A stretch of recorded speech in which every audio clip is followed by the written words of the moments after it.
Stories. Yeah. Heaps of stories. So what will that sticks out? Like one story told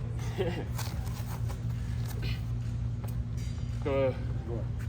His training methods were crazy. When he was training for the Olympics, they used to do some real old school stuff, running in mountains and altitude type stuff. So, Tim, if you want to just stand right here, we'll just do the scrum right here. Yeah. Did you have to level up to get that training? Was he like, okay, now you're ready. Now I'll show you the methods that I did too. Did he wait till you got to a certain level to show you some of his secrets, kind of thing? Or? I don't know. I think he sort of just left me alone, and I'd probably say, yeah, you know what?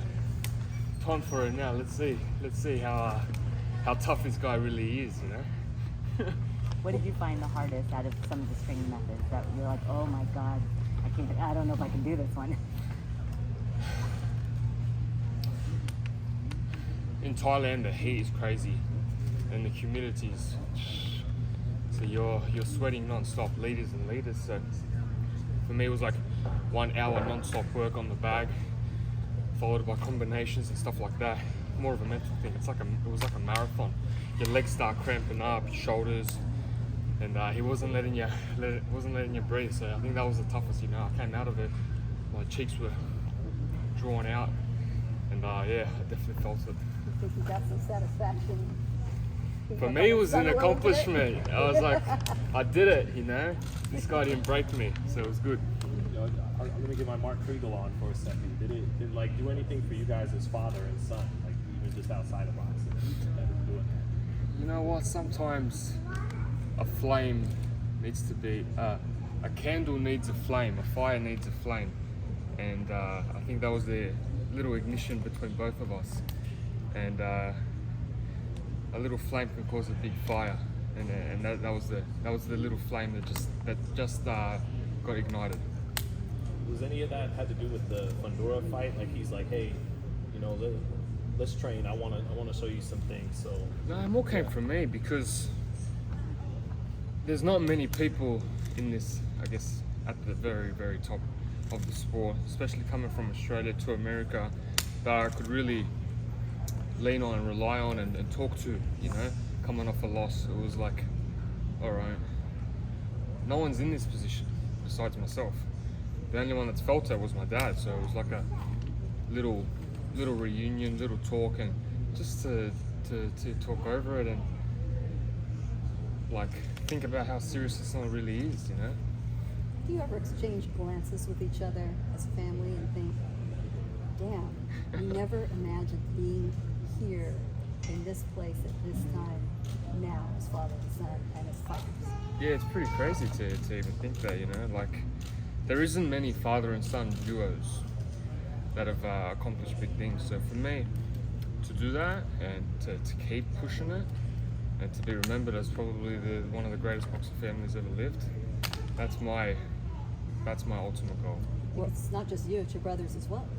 Brother, you know, and he's an animal as well. What made you call your father and say, hey Dad, can you train me, or what can I do, or what was that initial thing? Because I think you were in Hawaii on holiday after the Fundora fight, and then I see you in Thailand with your dad. Yeah. What happened in between there? It was like where do you go from here, this type moment, and who can you call that's actually felt what I felt before, and that's what it was, and it was unbelievable. Since that training session, has he played more of an active role, like talking to you, or was it just like a one-off thing? No, we stayed in contact. Okay. Yeah, we stayed in contact. You know, he's coming for the fight, and it's the first time he's coming since my professional debut, and 8 years in the making. So it would be good to see him. It would be good to have him there. You know, like there's not many people that have walked my shoes, and he's the example. So in 8 years, he has not seen you in the flesh, in the ring. What kept him away all that time? Good question. When you see him, you gotta ask him. It's old school Soviet parenting technique. Could be, yeah, could be. I don't know. I just kept it alone. I'm like, hey, you want to come? He won't be in the corner with you, or he'll just be spectator. He'll be, I don't know. He won't be a cut man or. Nah. I'm not going to rely on my dad for cut man. I don't think anybody wants that job right now. Speaking Timmy, of that, the scar looks good. You've been coming to Very good. Vegas. Let's see it. Vengeance. Let's Speak see of it. vengeance. That was such, an unusual situation. What, if anything, good came out of that? What was it? A memory that's going to be lived on for years and years, That's what it's all about. At the end of the day, who cares? You lost, whatever. You put on a show, you showed respect to how it is, and you showed your true self. And so that's what it's all Did about. it teach you anything about resilience, your own resilience in that moment? I realized I was ready to die, no matter what. And when you're ready to die, you're a hard man to beat. You touched on it earlier about Bakhram Murtazaliev, the Soviet style, and that's the style your father was brought up in. So is there anything there like that you feel like, because of that, because you come from that lineage a little bit, now this is your first time on the championship level fighting a guy who comes from that school. Like, how do you digest all that? Yeah, it's a bit strange, because you watch these styles, you're taught your whole life, and you finally get to face it.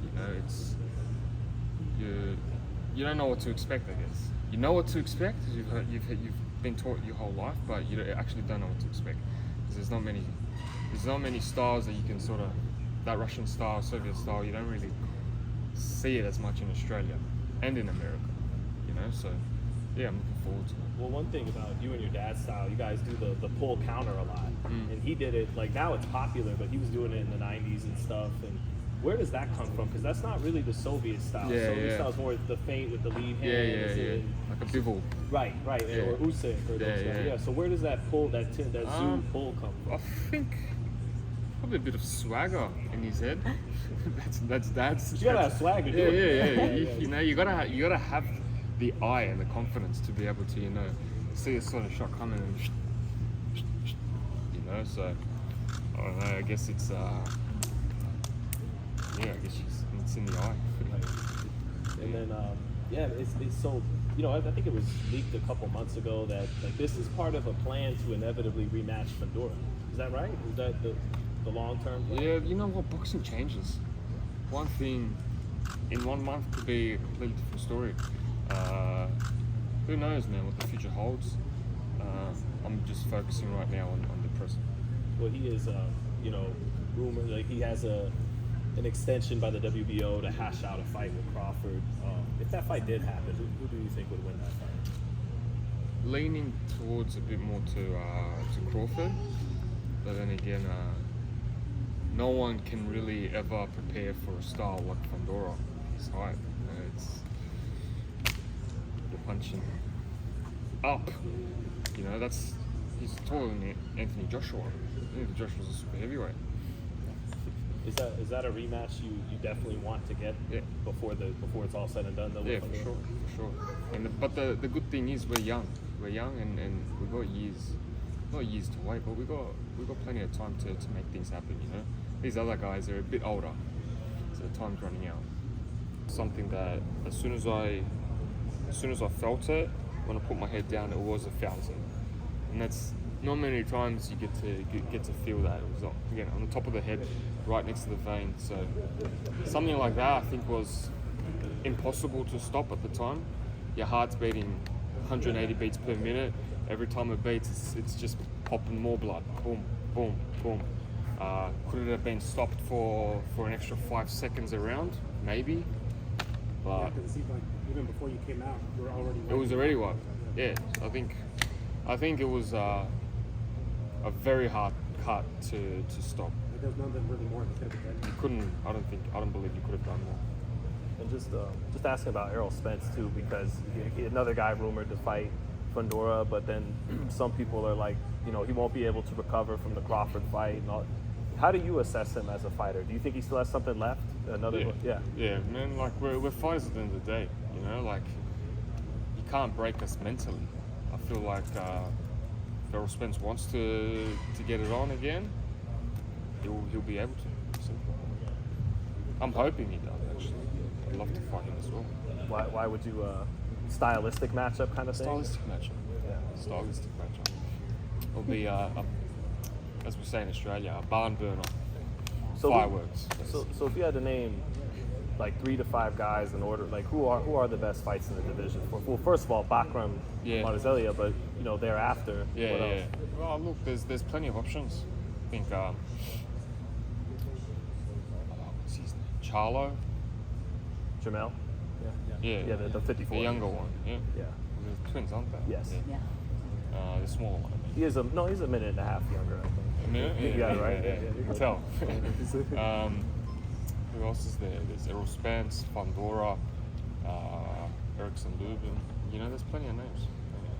You're naming a lot of PBC guys. Yeah.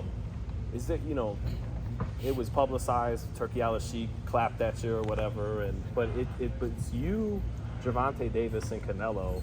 And Gervonta, he said something interesting. He's like, you know, guys like me and Canelo, we kind of don't have to kiss the ring because we can sell. Gervonta sells here, Canelo sells here, and in Mexico you sell in Australia. Is there truth to that a little bit too? Or Yeah, to a certain extent, yeah. Yeah. Yeah, there is. We don't have to, again, sell our soul, as they say, for money. quite the way to put it. Yeah. And fighting in Saudi Arabia, in a way, takes you away from your fans. To develop a Yeah. base of boxing fans, they need to be there to see it, and they're hooked forever. Yeah. That's going to be a problem. Yeah, look, I'd love to fight in Saudi Arabia. I think it's an emerging country, first of all. But for me, as a young kid, and as a boxing lover, America's where it's at. And I grew up watching big fights, and for me, it was always a dream of mine to be fighting here, to be fighting out of here, and to be experiencing it all. And that for me is number one. And now you're here, you're in Las Vegas, you're an Australian in Las Vegas. How have you acclimated just from a lifestyle aspect? Yeah. What do you do on your days off? How do you like living here? Yeah, it's a bit different. It's a bit different.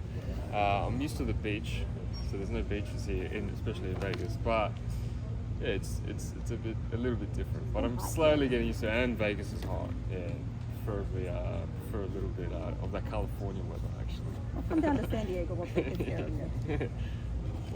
Thanks, Tim. I think the great Jordan Plant needs to speak with you. So Alright. thank you so much. Yeah. Thanks, guys. Thanks, Tim. Yeah. Thank you so much.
А еще на задней ноге.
6.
Thank you so much for watching this video, and make sure to subscribe for more videos of your favorite fighters over here on Fight Up TV, and give us a follow online as well at Fight Up TV on Twitter and on Instagram. We appreciate it, guys.